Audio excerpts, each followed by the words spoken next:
Akashvani Kalaburagi. Bharat Ratna doctor B R Ambedkar ಅವರ ಮಹಾಪರಿನಿರ್ವಾಣ ದಿನದ ಸಂದರ್ಭದಲ್ಲಿ ಅಂಬೇಡ್ಕರ್ ಅವರ ತತ್ವಗಳ ಮರುಹುಟ್ಟು ಈ ಕುರಿತು ಕಲಬುರಗಿಯ ಡಾಕ್ಟರ್ ಅಂಬೇಡ್ಕರ್ ಕಲಾ ವಾಣಿಜ್ಯ ಪದವಿ ಮತ್ತು ಸ್ನಾತಕೋತ್ತರ ಕೇಂದ್ರದ ಸಹಾಯಕ ಪ್ರಾಧ್ಯಾಪಕರಾದ ಡಾಕ್ಟರ್ ಅರುಣ್ ಜೋಳದ್ ಕೂಡ್ಲಿಗಿ ಅವರಿಂದ ಭಾಷಣ. ಆಕಾಶವಾಣಿಯ ಎಲ್ಲ ಕೇಳುಗರಿಗೂ ಜೈಭೀಮ್ ನಮನಗಳು. ಬೋಧಿಸತ್ವ, ಜ್ಞಾನದ ಸಂಕೇತ, ಆಧುನಿಕ ಭಾರತದ ನಿರ್ಮಾತೃ, ಸಂವಿಧಾನ ಶಿಲ್ಪಿ ಡಾಕ್ಟರ್ ಬಾಬಾ ಸಾಹೇಬ್ ಅಂಬೇಡ್ಕರ್ ಅವರು ಭೌತಿಕವಾಗಿ ನಮ್ಮನ್ನು ಅಗಲಿ 69 ವರ್ಷಗಳು ತುಂಬುತ್ತಿವೆ. ಆದರೆ ಬಾಬಾ ಸಾಹೇಬರು ವಿಶ್ವವ್ಯಾಪಿಯಾಗಿ ದಿನದಿನವೂ ಮರುಹುಟ್ಟು ಪಡೆಯುತ್ತಿದ್ದಾರೆ. ಬಾಬಾ ಸಾಹೇಬರು ಇರುವ ದಿನಗಳಿಗಿಂತಲೂ ಈಗ ದಲಿತ ದಮನಿತರ ಮನೆ ಮನಗಳಲ್ಲಿ ನೆಲೆಗೊಂಡಿದ್ದಾರೆ. ಜಾಗತಿಕವಾಗಿ ವಿದ್ವತ್ ಲೋಕವು ಬಾಬಾ ಸಾಹೇಬ್ ಅಂಬೇಡ್ಕರ ಚಿಂತನೆಗಳ ಜೊತೆ ಮುಖಾಮುಖಿಯಾಗುತ್ತಿದೆ. ಹೊಸ ಹೊಸ ನೆಲೆಗಳಿಂದ ಬಾಬಾ ಸಾಹೇಬ್ ಅಧ್ಯಯನ, ಸಂಶೋಧನೆ, ಚರ್ಚೆ, ವಾಗ್ವಾದಗಳು ನಡೆಯುತ್ತಿವೆ. ಬಹುಶಿಸ್ತೀಯ ಜ್ಞಾನಗಳ ಅರಿವಿನ ಕಣಜವಾಗಿರುವ ಬಾಬಾ ಸಾಹೇಬರನ್ನು ಇಂಟಲೆಕ್ಚುವಲ್ ಜಾಯಿಂಟ್ ಎಂದು ಕರೆಯುತ್ತಾರೆ. ಈ ಮಾತನ್ನು ಆರಂಭಿಸೋದಕ್ಕಿಂತ ಮೊದಲಿಗೆ ಡಾಕ್ಟರ್ ಬಾಬಾ ಸಾಹೇಬ್ ಅಂಬೇಡ್ಕರ್ ಅವರ ಪತ್ನಿಯಾಗಿದ್ದ ಆಯಿ ಸಾಹೇಬ್ ಡಾಕ್ಟರ್ ಸವಿತಾ ಅಂಬೇಡ್ಕರ್ ಅವರು ಬರೆದ Baba Saheb my life with doctor Ambedkar ಕೃತಿಯ ಅವರ ಕೊನೆಯ ಕ್ಷಣದ ಒಂದು ಉಲ್ಲೇಖವನ್ನು ಮಾಡೋಣ.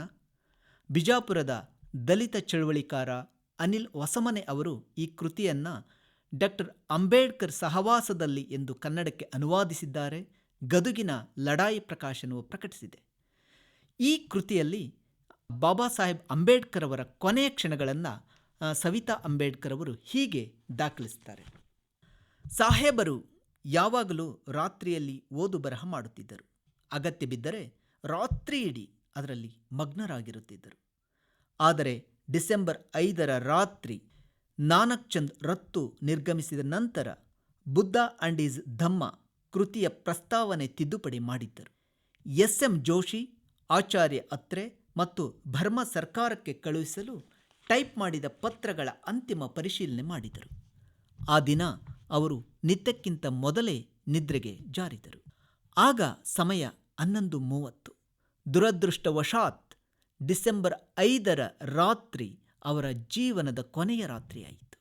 ಡಿಸೆಂಬರ್ 6ರಂದು ನಾನು ಎಂದಿನಂತೆ ಬೆಳಗ್ಗೆ ಬೇಗ ಎದ್ದೆ. ಅಭ್ಯಾಸದಂತೆ ಗಾರ್ಡನ್ನಲ್ಲಿ ಒಂದು ಸುತ್ತು ಹೊಡೆದು ನಮ್ಮ ಮಾಲಿಯ ಮನೆಗೆ ಹೋಗಿ ಆರೋಗ್ಯ ವಿಚಾರಿಸಿದೆ. ಪ್ರಾತ್ಯವಿಧಿಗಳನ್ನು ಪೂರೈಸಿ ಮುಖಮಾರ್ಜನೆ ಮಾಡಿ ನಿತ್ಯ ಕ್ರಮದಂತೆ ಚಹಾದ ಟ್ರೇ ಹಿಡಿದು ಸಾಹೇಬರನ್ನು ಎಚ್ಚರಿಸಲು ಹೋದೆ. ಆಗ ಬೆಳಗಿನ 7:30 ಸಮಯ. ಸಾಹೇಬರ ಒಂದು ಕಾಲು ದಿಂಬಿನ ಮೇಲಿತ್ತು. ನಾನು 2-3 ಸಲ ಸಾಹೇಬರನ್ನು ಕರೆದೆ.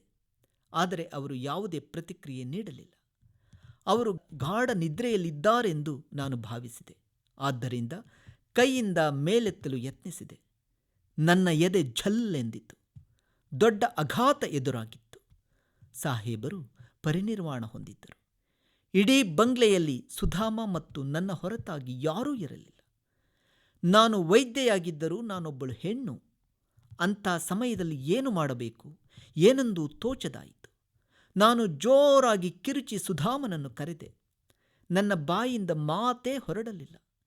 ಯಾರನ್ನು ಕರೆಯಬೇಕೆಂದು ಅರ್ಥವಾಗಲಿಲ್ಲ. ಇದೇ ಗಾಬರಿಯಲ್ಲಿ ಮಾಳ್ವಣ್ಕರ್ ಅವರಿಗೆ ಕರೆ ಮಾಡಿ ಸಲಹೆ ಕೇಳಿದೆ. ಅವರು ಗಾಬರಿಯಾದರು.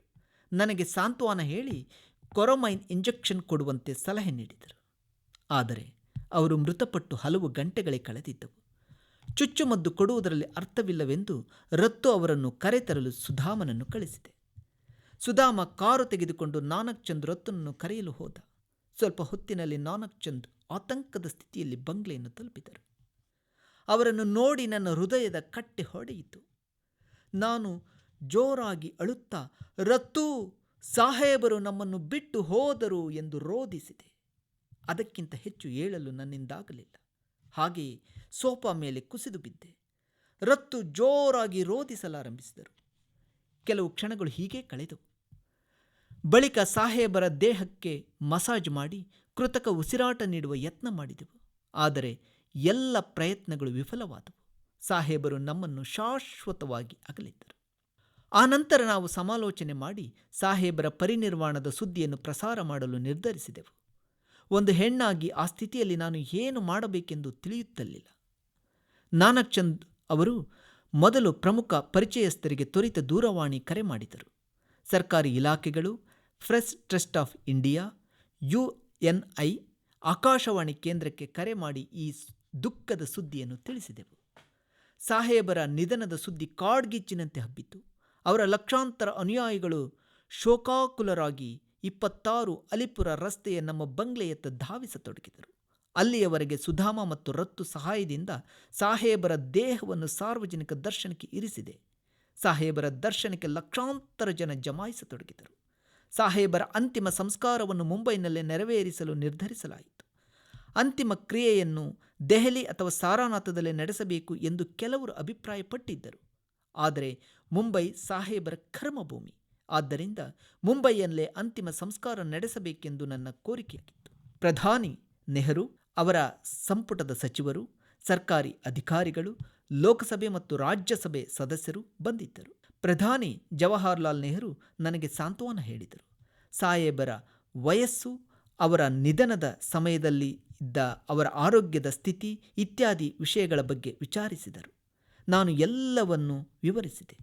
ಡಾಕ್ಟರ್ ಅಂಬೇಡ್ಕರ್ ಅವರು ಹಿಂದಿನ ರಾತ್ರಿ 10:30 ಜೈನ ಪ್ರತಿನಿಧಿಗಳೊಂದಿಗೆ ಚರ್ಚಿಸಿದ ನಂತರ ಬಹಳ ಕಡಿಮೆ ಆಹಾರವನ್ನು ಸೇವಿಸಿದರು ಎಂದು ಹೇಳಿದೆ.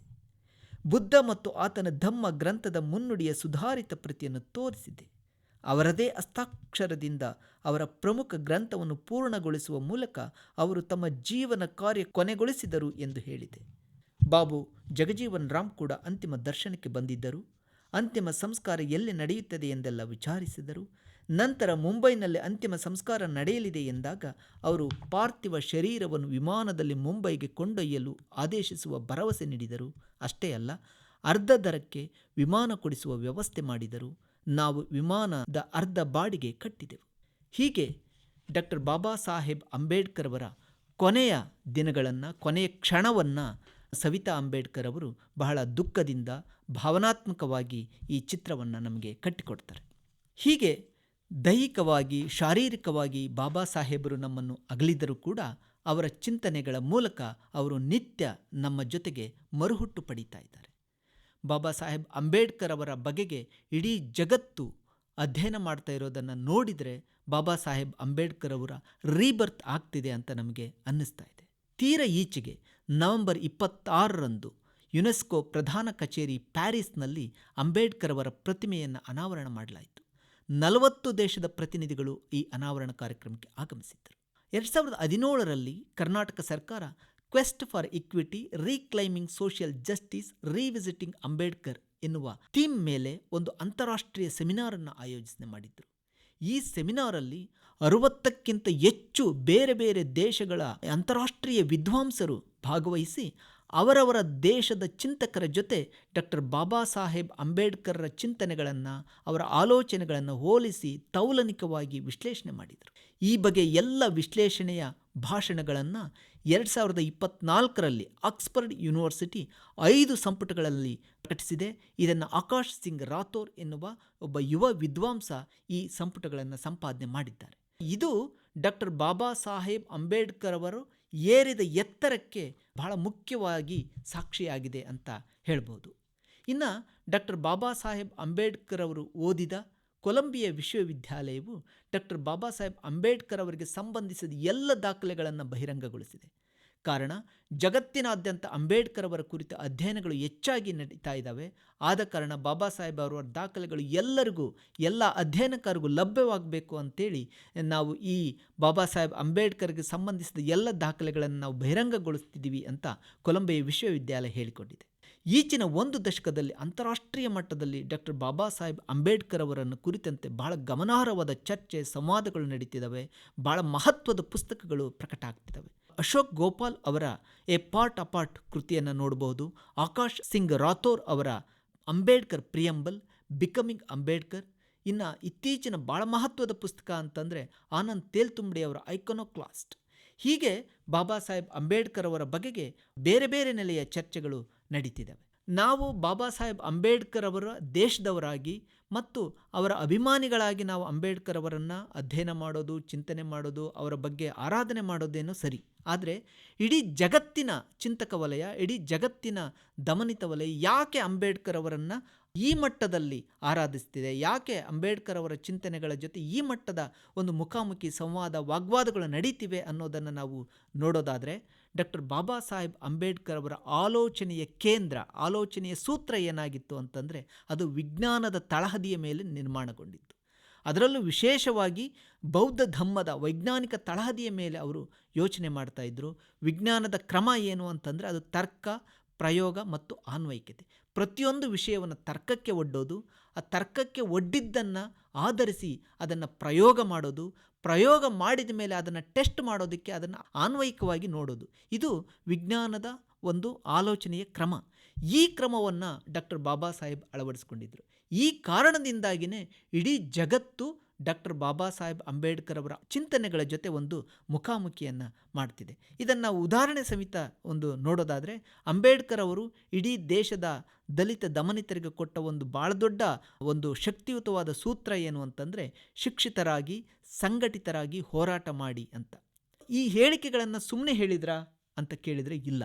ಈ ಪ್ರತಿ ಹೇಳಿಕೆಗಳನ್ನು ಕೂಡ ತರ್ಕ, ಪ್ರಯೋಗ ಮತ್ತು ಅನ್ವಯಿಕತೆ ನೆಲೆಯನ್ನು ಪರೀಕ್ಷೆಗೆ ಒಳಪಡಿಸಿ ಆನಂತರ ಅದನ್ನು ದಲಿತ ದಮನಿತರಿಗೆ ಒಂದು ಸೂತ್ರವಾಗಿ ಕಟ್ಟಿಕೊಡ್ತಾರೆ.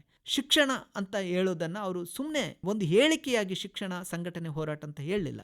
ಶಿಕ್ಷಣ ಅಂತ ಹೇಳುವಾಗಲೂ ಕೂಡ ಪೀಪಲ್ಸ್ ಎಜುಕೇಷನ್ ಸೊಸೈಟಿಯನ್ನು ಸ್ಥಾಪನೆ ಮಾಡಿ, ಆ ಎಜುಕೇಷನ್ ಸೊಸೈಟಿಯ ಅಡಿಯಲ್ಲಿ ಅನೇಕ ಶಿಕ್ಷಣ ಸಂಸ್ಥೆಗಳನ್ನು ಸ್ಥಾಪಿಸಿ, ರೆಸಿಡೆನ್ಸ್ ಸ್ಕೂಲ್ಸ್ಗಳನ್ನು ಸ್ಥಾಪಿಸಿ, ಆ ಸ್ಕೂಲ್ಸ್ಗಳನ್ನು ನಡೆಸುವುದರ ಮೂಲಕ ದಲಿತ ದಮನಿತರ ಶಿಕ್ಷಣದ ಅಗತ್ಯ ಮತ್ತು ಆ ಶಿಕ್ಷಣವನ್ನು ಪಡೆಯೋದಕ್ಕೆ ಅವ್ರಿಗಿರುವ ಸಮಸ್ಯೆಗಳನ್ನು ಅವರು ಅರ್ಥ ಮಾಡಿಕೊಂಡು ಶಿಕ್ಷಣ ಎನ್ನುವಂಥ ಒಂದು ಸ್ಟೇಟ್ಮೆಂಟನ್ನು ಕೊಡ್ತಾರೆ.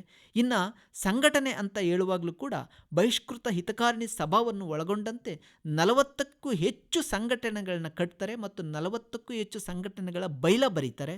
ಈ ಸಂಘಟನೆಗಳ ಮುಂದಾಳುವಾಗಿ, ಆ ಸಂಘಟನೆಗಳ ಕರಪತ್ರದ ಒಬ್ಬ ರಚನೆಕಾರರಾಗಿ ಈ ನೆಲೆಯಲ್ಲಿ ಸಂಘಟನೆಯನ್ನು ಮಾಡ್ತಾನೆ ಅವರು ಸಂಘಟನೆಯ ಮಹತ್ವವನ್ನು ಅರ್ಥ ಮಾಡಿಕೊಂಡು ತನ್ನ ದೇಶ ಬಂಧುಗಳಿಗೆ ಅವರು ಸಂಘಟಿತರಾಗಿ ಅಂತ ಹೇಳ್ತಾರೆ.